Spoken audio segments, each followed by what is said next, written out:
प्रश्न है आपका, दो संख्याओं का अनुपात 2:3 है। यदि प्रत्येक संख्या में 9 जोड़ दिया जाए तो अनुपात 3:4 हो जाएगा, तब संख्याएं क्या होंगी।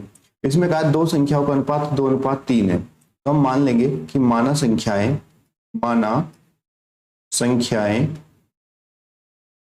क्या संख्याएं मानेंगे हम। देखो अनुपात 2:3 दिया है ना, तो इसके अनुसार ही हमें संख्या माननी है। तो माना पहली संख्या आपकी 2x हो जाएगी और दूसरी संख्या आपकी 3x हो जाएगी।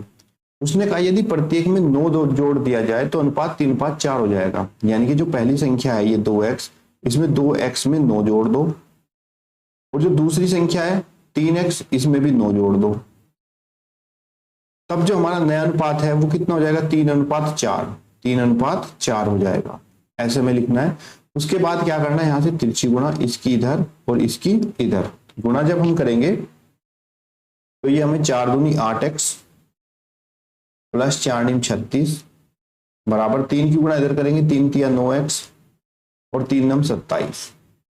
उसके बाद x को x की तरफ लेके आएंगे, 8x और ये 9x हमारा प्लस है, इधर आकर माइनस हो जाएगा, -9x बराबर 27, और ये 36 हमारा प्लस है, इस तरफ लाएंगे इसको बराबर से इधर, तो इसका निशान बदल के -36 हो जाएगा।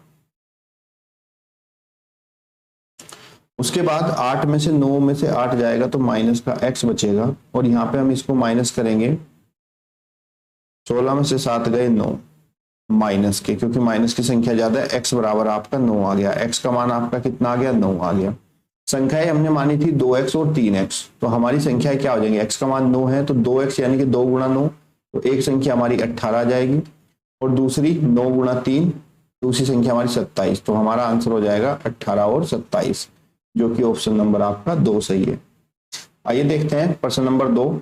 उसने कहा है कि 9861 को 3 व्यक्ति ABC में 3:11:5 के अनुपात में बांटा जाना है, तो B का हिस्सा कितना होगा, हमें ये बता। तो सर्वप्रथम आपको क्या करना है, जब आपको कोई पूरी राशि या कोई संख्या देख रखती है और उसको हम अलग अलग अनुपात में बांटना होता है, तो सबसे पहले हमें अनुपात का योग निकालना होता है। अनुपातिक योग आपका हो जाएगा 3 + 11 + 5, इसको हम जोड़ लेंगे तो ये आपका 19 हो जाएगा। उसके बाद हमें किसका हिस्सा बताना है, B का हिस्सा बताना है। तो ये हमारा A का अनुपात, देखो A:B:C, हमें कितना दे रखा है, 1:3 दे रखा है। B का अनुपात 11 है और C का अनुपात आपका 5 है। हिस्सा किसका पूछा है, B का हिस्सा पूछा है इसने, किसका, B का, और B का अनुपात कितना है आपका 11 है। तो हमें B का हिस्सा कैसे निकलेगा, B का हिस्सा, जिसका भी हमें हिस्सा निकालना है, अगर सबका पूछते तो सबका निकालते, लेकिन B का पूछा है तो हमें सिर्फ B का निकालना है। तो B का हिस्से के लिए हम क्या करेंगे, जो हमें टोटल मनी दी गई है, जो टोटल हमारा 9861 है, 9861 तो गुणा कर लेंगे B के हिस्से से जिसका हमें निकालना है, और बटे में हम रख देंगे टोटल अनुपातिक योग, जो कि आपका 19 आया था। 19 से हम इसको काट देंगे, 9 8 6 को, इसको हम कट करेंगे 19 से, तो हमारा 19 में कितनी बार पारा चलेगा, 19 पंजे 95, बचा हमारा 3, 36 हो जाएगा, 19 कम 19, और यहाँ पर हमारे 17 बचेंगे, 19 निम्मा 171। तो आप B का हिस्सा हो जाएगा 519 गुणा 11, 519 और 11 की यहाँ पे गुणा कर लेंगे हम, 9 कम 9, 1 कम 1, 1 पंजे 5 गुणा 9 1 5, जोड़ देंगे 9 9 1 10, 5 1 6 1 7 और 5, तो आंसर आ जाएगा 5709। 5709 B का हिस्सा हमारा हो जाएगा 5709, जो कि आपका ऑप्शन नंबर 2 है। आइए देखते हैं अगला प्रश्न। प्रश्न में कहा गया है, सीमा, किरण एवं उषा की आयु का अनुपात 2:3:4 है, तथा किरण और उषा की आयु का अंतर 5 वर्ष है, तो सीमा की आयु कितनी होगी। तो सबसे पहले तो इनका अनुपात दिया हुआ है हमें, सीमा अनुपात किरण और अनुपात उषा, ये है हमारा 2:3:4। तो हम यहाँ पे मान सकते हैं कि जो सीमा है, सीमा की आयु जो है ये आपके 2 अनुपात दे रखी है, तो सीमा की आयु को हम 2x मान लेंगे, और किरण किरण की आयु कितना है, अनुपात 3 है, तो किरण की आयु को 3x मान लेंगे। और उषा की आयु को हम 4x मान लेंगे। इसने कहा किरण और उषा की आयु का अंतर 5 वर्ष है। किरण और उषा, देखिए किरण की आयु 3 वर्ष है और उषा की 4 वर्ष है, और इन दोनों की आयु का अंतर है 5 वर्ष, यानी कि 4x माइनस 3x बराबर हमारा 5x हो जाएगा, क्योंकि दोनों का अंतर दिया हुआ है किरण का और उषा का। तो किरण और उषा के अंतर हम निकाल के इक्वल टू 5 रख देंगे उसको। तो 4 में से 3 गया, आपका x बचा, x बराबर आपका 5 हो गया, x का मान हमारा 5 हो गया। तो सीमा की आयु ज्ञात कीजिए। अब सीमा की आयु ढूंढते हुए, सीमा की आयु कहाँ है, सीमा की आयु तो हमने 2x मानी थी, सीमा की आयु को 2x माना था और x की वैल्यू आपकी 5 आई, तो सीमा की आयु हो जाएगी 2 गुणा 5 बराबर 10 वर्ष। तो सीमा की आयु कितनी है, 10 वर्ष हो जाएगी। आइए देखते हैं अगला प्रश्न। दो संख्याओं का अनुपात क्रमशः 4:5 है। दोनों संख्याओं में से 5 घटा लिया जाए तो उनका अनुपात 3:4 हो जाता है। तो उन दोनों संख्याओं के वर्गों का योगफल निकालिए। देखिए दो संख्याओं का अनुपात दे रखा है, तो हम यहां पे मान लेंगे माना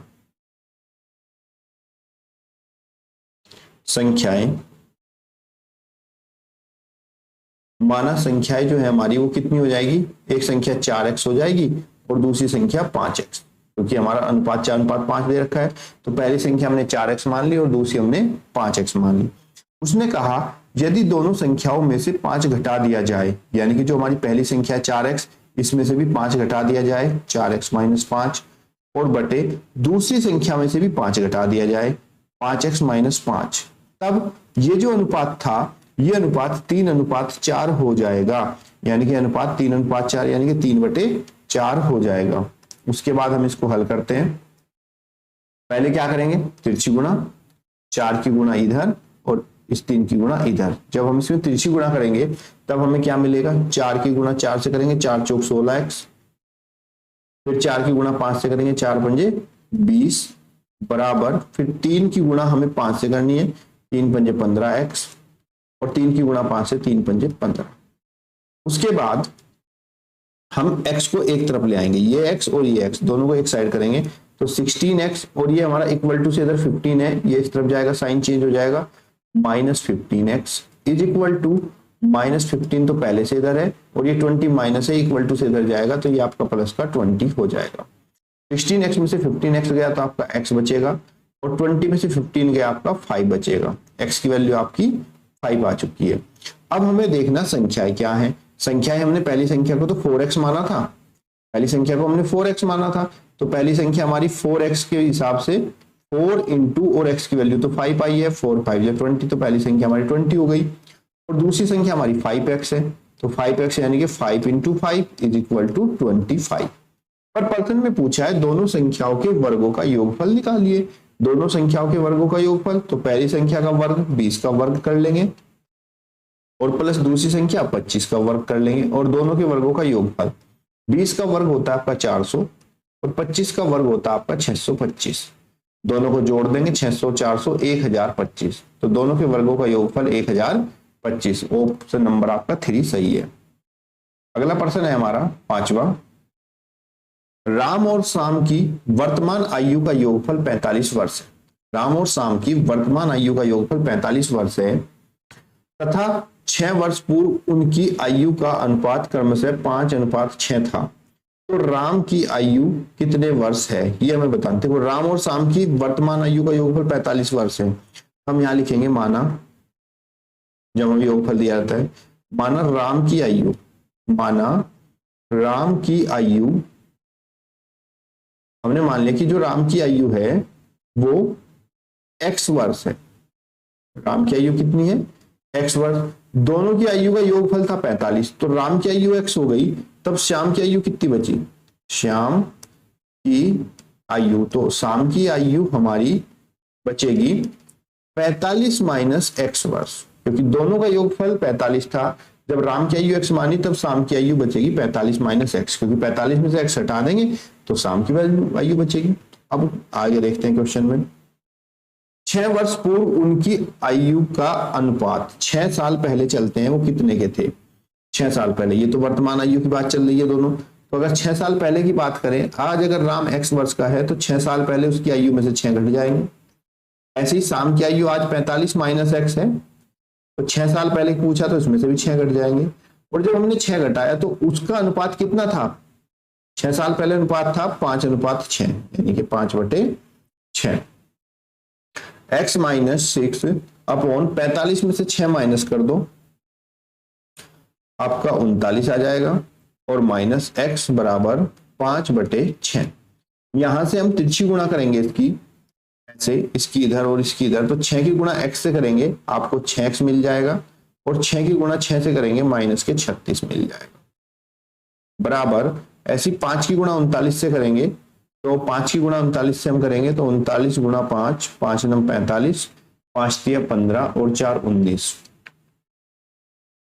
195। 39 की गुणा 5 से हो जाएगी तो 195 हो जाएगा आपका ये, और 5 की गुणा x से करेंगे तो माइनस के 5x भी आ जाएगा। अब हम x को एक साइड में लेकर आएंगे और नंबर को दूसरी तरफ, तो 6x प्लस 5x बराबर 195 प्लस 36। 6 और 5 कितना हो गया हमारा 11x, बराबर इसको जोड़ लेंगे, 6 5 11, 9 3 12 और 1 13 और 1 1 2, ये आपका 231 हो जाएगा 11x बराबर। तब x बराबर हमारा हो जाएगा 231/11। 11 से इसको काटेंगे, 11 दूनी 22, 1 बचेगा, 11 क्यों 11। तब x का मान कितना आया हमारा 21। तो यानी कि राम की जो आयु थी, हमने राम की आयु को x माना था, तो राम की आयु x कितना है हमारा 21 वर्ष, तो आंसर आ जाएगा आपका 21 वर्ष। राम की आयु उस समय 21 वर्ष थी। प्रश्न है हमारा, किसी थैले में 50 रुपए, 20 रुपए और 5 रुपए के नोटों की संख्या का अनुपात 4:5:6 है। यदि इस थैले में कुल 3,300 रुपए हो तो उसमें 50 रुपए, 20 रुपए और 5 रुपए के नोटों की संख्या क्या होगी, आपको ये बताना है। तो चलिए शुरू करते हैं प्रश्न। हम लिखते हैं, माना 50 रुपए के नोटों की संख्या, माना 50 रुपए के नोटों की संख्या हमारी 4x है। देखो ये 50 के नोट का जो अनुपात है वो 4 है, तो इसके नोटों की संख्या हमने 4x मानी। ऐसे ही 20 रुपए के जो नोट हैं उसकी संख्या हम मान लेंगे यहां से 5x, और 5 रुपए के जो नोट हैं उनकी हम संख्या मान लेंगे 6x, क्योंकि हमें यहाँ पे इनका अनुपात दिया गया है 4:5:6। उसके अनुसार ही हमने इसको मानना है कि 50 रुपए के नोट 4x हैं, 20 रुपए के 5x और 5 रुपए के 6x, और जो कुल रुपए हैं उसके थैले के अंदर वो 3,300 रुपए हैं। तो अगर 50 के नोट 4x हैं, मान लो अगर 50 के नोट 2 हैं, तो कुल पैसे कितने होंगे, 50 गुणा 2 बराबर 100 रुपए होंगे। यानी कि जो भी जितने का भी नोट है और जितने नोट है दोनों की गुणा करते हैं तो कुल हमारे पास पता चल जाता है हमें कि वो कुल कितने रुपए हैं। इसी के अनुसार अब 50 रुपए के हमारे पास 4 नोट हैं, तो कुल रुपए हो जाएंगे 50 गुणा 4x, ऐसी प्लस 20 के नोट हमारे पास 5x नोट हैं, तो कुल रुपए की संख्या हो जाएगी 20 गुणा 5x, और 5 के नोट हमारे पास हैं 6x, तो 5 गुणा 6x, और ये सब रुपयों को अगर हम टोटल करते हैं तो ये हमें 3,300 रुपए मिल जाते हैं। अब 50 चौका ये आपका 200x हो जाएगा, 20 पंजे 100x और 5 अंक 30x बराबर 3300। यहां से हम इसको जोड़ लेंगे, 100 200 और 100 300, 330, ये आपका 330x बराबर 3300 रुपए। तो x बराबर आपका 3300/330, इसको हम काट देंगे, यहां से आपको 10 मिल जाएगा। अब x की संख्या हमारी कितनी आ गई, 10 आ गई। उसने पूछा था कि नोटों की संख्या कितनी है। 50 के नोट थे हमारे पास 4x, तो 50 के नोट की संख्या हो जाएगी 4 गुणा 10, तो ये 50 के हमारे पास 40 नोट हैं। 20 के नोट थे हमारे पास 5x, 5 गुणा और x का मान हमारा 10 आ चुका था, तो 5 गुणा 10 यहाँ पे हमारा 50 आ जाएगा। और 5 के नोट हमारे पास 6x थे, तो 6 गुणा 10 बराबर कितना 60 आ जाएगा। ये हमारे पास 50 के नोट हैं, ये 20 के और ये 5 के नोट आ जाएंगे, ये हमारी नोटों की संख्या हो जाएगी। आइए एक प्रश्न और देख लेते हैं। अगला प्रश्न है, यदि A अनुपात B 3:5 है और B अनुपात C 4:7 है तो A अनुपात B अनुपात C क्या होगा। तो इस प्रश्न को करने के लिए आपको क्या करना होगा बच्चों, A अनुपात B रखो 3:5 और फिर B के नीचे B रखना है, B अनुपात C आपको रखना है, B के नीचे B, ध्यान रहे B के नीचे B रखना है अनुपात C। तो B अनुपात C हमारा 4:7 है, तब हमारे B के अनुपात के नीचे B ही रखना है 4, B का वैल्यू यहाँ पे 4 है और अनुपात 7। अब अगर हम ABC निकालेंगे तब हमारा A अनुपात B अनुपात C आपका हो जाएगा। आपको क्या करना है, 4 की गुणा 3 से करनी है, 4 तिया 12 अनुपात 4 की गुणा 5 में करनी है, 4 पंजे 20 और 7 की गुणा 5 में करनी है, 7 पंजे 35। तो आपका A अनुपात B अनुपात C 12 अनुपात 20 अनुपात 35 हो जाएगा और यही आपका आंसर हो जाएगा।